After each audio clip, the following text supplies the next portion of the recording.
Yo, yo, algebrainiacs! Welcome to the Johnson-Kendro Video Hour. But it's not an hour. Oh, are you absolutely sure about that? Absolute value. Okay, we got some more of this. All right, some fun stuff happening today. We're doing inequalities today. We already did equations, but we're doing inequalities today. There are two different ways that you can see those things. Oh, you got some fun ways to remember it over there, I see. Yeah. All right, so we got absolute value of a number, x, greater than or equal to k. Okay, hear the word greater than. That's not how you spell greater. No, it isn't, but that's a good memory tool there. The greater has the word or in it, and that's where you can have it greater than or equal to k, or less than or equal to the opposite of k, or negative k. So when we set these up for the greater than, basically that's when you just rewrite the inequality without the absolute value symbols. Yep. And then for the second one, you're going to switch two things. You switch the inequality, and you have to switch the sign on the number. Right. Okay. That's doable. We can do that. Or, greater. Okay, now the next one, absolute value of x is less than or equal to k. We have the and. Okay, we're going to call this one a little sandwich because we're going to mush them together like a sandwich. Okay, so if you notice, this end of the compound inequality is similar to this. You just rewrite the inequality symbol and you rewrite the number, just how it was. Then you make the arrow go the same way, and you put the negative. So you're sandwiching it between a positive and a negative of the same thing. Always know that your little arrows have to go in the same direction. Yes, and they're going to be pointing to the left. Correct. Just like in the original part. Right. You could write it like this technically. It's mathematically correct, but you won't see that from your textbook or anything like that. So we want to make sure you're seeing it the right way right away. All right, let's try one. Let's see. We got to solve and graph the solution. All right, so absolute value, greater. Well, wait a minute. Let's talk about the rules for solving. Oh. Can we just decide right away? Well, you got to make sure the absolute value is by itself. Okay, so that's similar to what we did back with equations. Right. Make sure absolute value is alone on one side. Yep. Then you look at this. Okay. And it is a greater. So then I'm going to put the word or down. Okay, and then we write it down without the bars. Okay, so 2x minus 3 without the bars. Greater than 7. Leave the sign, leave the number. Then for the second one, 2x minus 3, we do what? Change both things. Switch that and make it negative. Okay, that makes sense. Now we're not finished because we have to get x by itself. Okay, what are our steps? Add 3. Okay, add 3. That's 2x greater than 10. And then divide by 2, just like our equation, x greater than 5. Or add 3. The steps are the same, but the numbers would be different. Right. 2x less than, that's negative 4. Divide by 2. X is less than negative 2. Okay, now graphing those, we should get arrows going in the opposite direction. Unless it's a special case, right? Right. Negative 1, 0, 1, 2, 3, 4, 5. Open circles, because they're not equal to. Okay, so greater than 5 is this way. And less than negative 2 is this way, or you like to shade on here. Yep. Okay. Does it matter that they don't overlap? No. Because of the or. Yeah. It can be one or the other. It doesn't have to be at the same time. Very good. Thanks. All right. Next.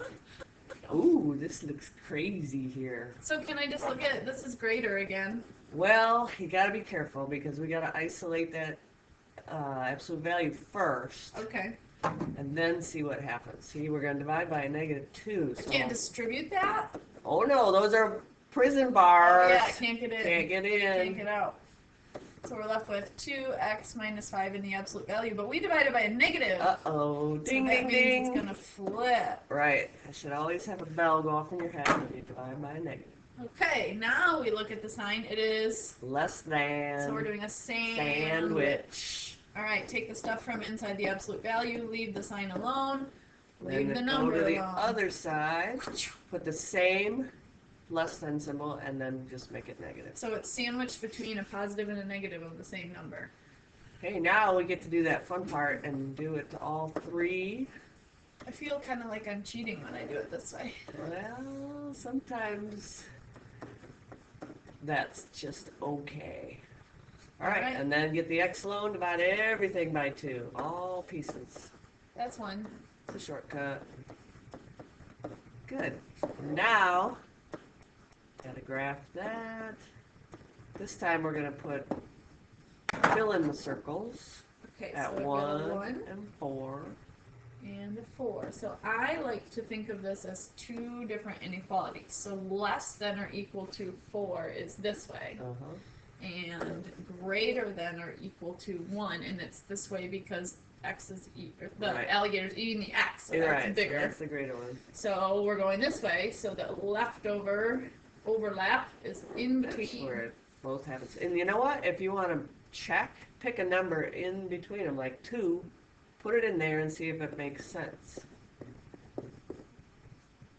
Yeah. Yeah, so you know you picked the right spot to shade if you've got a number that works. And has to have, or sandwiches. We don't write the word and, but it's implied when we write an inequality like that. They have to have overlapping areas to be true. It's like your ham and your cheese overlap. They have to overlap on your sandwich. Okay. All right. Okay, we gotta isolate that absolute value. Which one do we do first?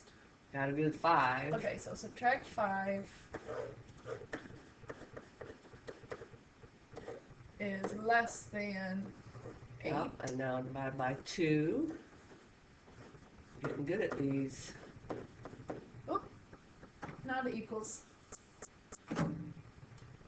Less than 4. Okay. Alright, now we're ready. It's less. Less than. So that's going to be our and. So take the thing from inside the absolute value without the bars. Yep. Leave the sign, leave the number. Then go to the other and side. Then sandwich. Negative. Okay, solve it. Subtract 1. We got negative 5 is less than x, which is less than 3. Awesome.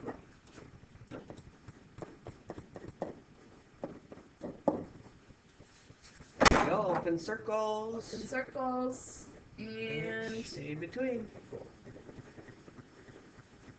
Very good. Awesome. It's like a yummy sandwich right there. Only math teachers would say that. It's like, yeah, pickle relish, all that green on there. All right, special situations. Alrighty. So using our steps that we just learned on the previous slide, grade or would tell us. It's an or. All right, so that would mean write it just how it is without absolute values. And then put the word or. Again. 5x minus 1, but this time we flip the inequality, flip the sign. All right. Okay, so solving, we will add 1. That's 5x is greater than negative 10. And divide by 5. X is greater than negative 2. Okay. Or, this time, add 1.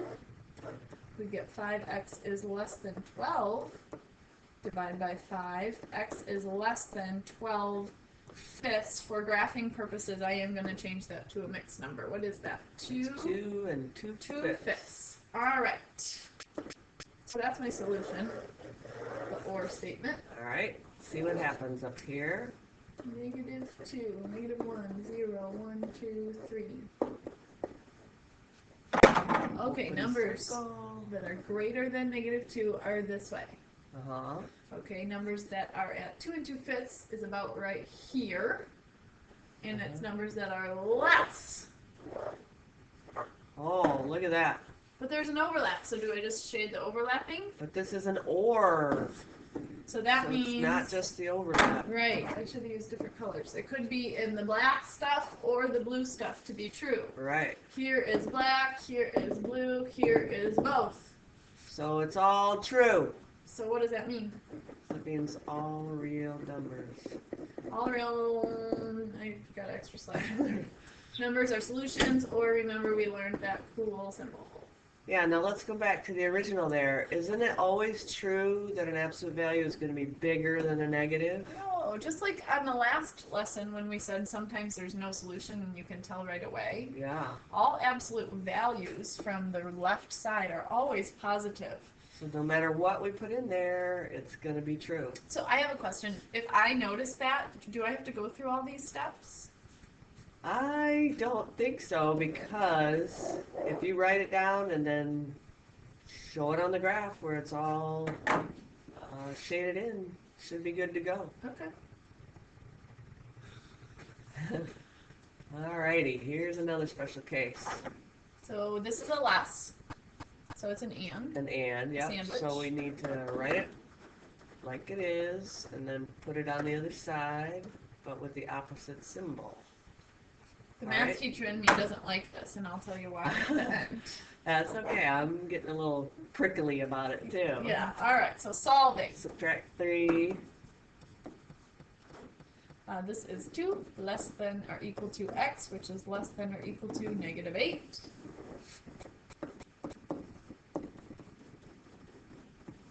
Feel like my fast. You are number lines. fast. Woo! You're making me dizzy. All right.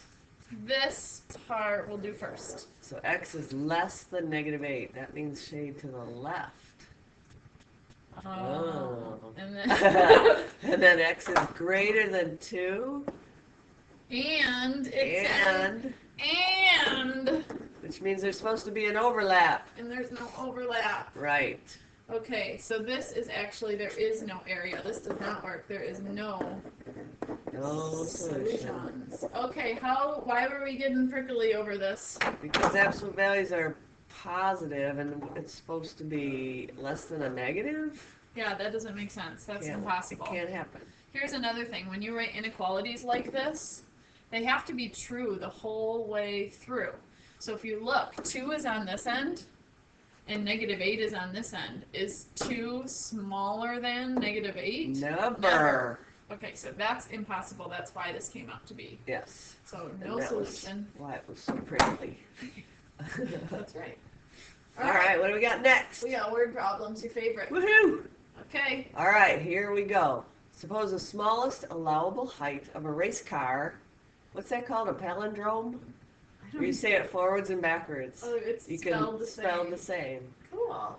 Race car. Okay. Is 52 inches, and some girl named Hannah, which is another palindrome, is driving the race car. And the desirable height is 52.5. What absolute value inequality describes heights of a race car within the indicated tolerance? Ooh, I don't know what all these words Woo! mean. Yeah, we got to break this down a little bit. Okay, the tolerance is the amount the height can differ from the desired or allowable height. So the desired height is 52.5. Right? And they are saying that the smallest allowable is 52 inches. So the tolerance in this case, how many inches is that different? Oh, half an inch. That's half an inch. So we're saying that there's a half an inch tolerance, and we are also assuming that that's in either direction. Right. Okay, so to write this as an absolute value inequality, the tolerance becomes the number outside of the absolute value. So we're going to have a absolute value on this side, we're going to have a sign in the middle, and then we're going to have a number over on this side, and we're filling in the number we just came up with. Right. The difference. Okay, I think I got one more thingy on here. All right, and the inside numbers, you're going to take a variable, whatever you want to say. We'll say R for race car. And then minus. The desired amount was 52.5, and this has to be within less than or equal to. Right. And I think for all the tolerance problems, you're going to use less Right. than. It's like an and, because Yes. you're going to have, bigger than 5 or 0.5 or less than. And if you think of the way that, you solve one of these equations, if we were given this off the bat, it would be sandwiched between the lowest amount allowed and the Right. highest amount allowed. So 52 would be here, race car would be in the middle. It's got to be between, oops, I'm sorry. Oh yeah, that's right. And then 53 on this side. Right. It's got to be between there. So Right. you're half an inch above or below. Okay, so this is our final answer. Just like this. Yep. So just follow those steps. It's not difficult. It's just you got to get used to setting it up. And sometimes the information can be presented a little differently, kind of like this problem. All right. Pineapples, my fave. I love pineapples too. And you haven't been feeling well, so I you do need have some kind of vitamin I need C. some vitamin C, yes. My nose is a little schnooksy. All right, Mrs. Kendall's growing pineapples. Suppose the greenhouse is no lower than 65 degrees and no higher than 75 degrees for optimal growing. Write an absolute value inequality and let D represent the temperature in the greenhouse. So this is different than the race car problem Yeah, because they they don't tell you right off what Yeah. the desirable amount is. what we want. Right. So we actually have to find that. So we put a little hint on there. If your desirable amount is not given, what you're going to do is find it with an average of the given range. So our range is from 65 to 75. How do you find an average? You add and divide by how many there are. We add 65 and 75 together, and those are two different measurements. So that is 140 over 2, which is 70. Oh, we could have probably figured that out. Yeah, Smack it's dab right in the middle. Okay, but sometimes maybe that wouldn't be easy to do mentally. So what we just found is the desirable amount, and remember that that goes in the middle. Yep. And then we your said the less than or sign's equal to. always going that way. The number that goes on the other side is the tolerance. So we got to figure out how far above and below 70 temperatures can. Well, they gave us Range. two numbers, 65 and 75. Each of those are They're 5 away from the desired. 5 in each direction. Right. So this is an absolute value inequality that represents the tolerance. Cool. Good job. Alrighty. All right. Ta-ta for now.